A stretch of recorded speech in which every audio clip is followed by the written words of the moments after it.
சென்னை புது Vannarapettai cross road பகுதியில் உள்ள பாபு ஜவஹர் ஜீவன் ராம் மைதானத்தில் ஃபயர் சிக்ஸ் ஸ்போர்ட்ஸ் சார்பில் மாபெரும் கிரிக்கெட் போட்டி, கபடி போட்டி, கைப்பந்து போட்டி, ஓட்டப்பந்தயம் உள்ளிட்டவற்றை வழக்கறிஞர்களுக்கு நடைபெற்றது.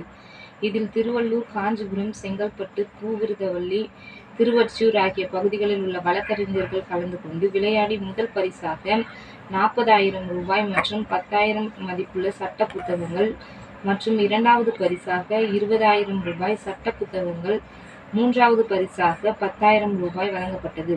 இதில் 100 மீட்டர், 200 மீட்டர், 400 மீட்டர் ஓட்டப்பந்தயம் நடைபெற்றது. இந்த நிகழ்வில் உயர்நீதிமன்ற சங்க தலைவர் ஜே.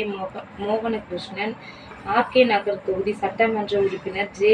எபினேசர் மற்றும் மோசஸ் ஃபயர் பைண்டிங் நிறுவனர், தீ மற்றும் பாதுகாப்பு சங்கம் தமிழ்நாடு செயலாளர் பிரவீன்குமார், உயர்நீதிமன்ற தலைவர், வண்ணாரப்பேட்டை ஆய்வாளர் கிருஷ்ணன் மற்றும் திமுக பகுதி செயலாளர் லட்சுமணன், இளைஞர் அணி செயலாளர் பொன் இளவரசன், 4வது வார்டு கவுன்சிலர் குமாரி நாகராஜன் உள்ளிட்டோர் விளையாட்டுப் போட்டியில் கலந்து கொண்டவர்களுக்கு கோப்பைகள் மற்றும் பரிசு தொகைகள் மற்றும் சட்ட புத்தகங்களை வழங்கினர்.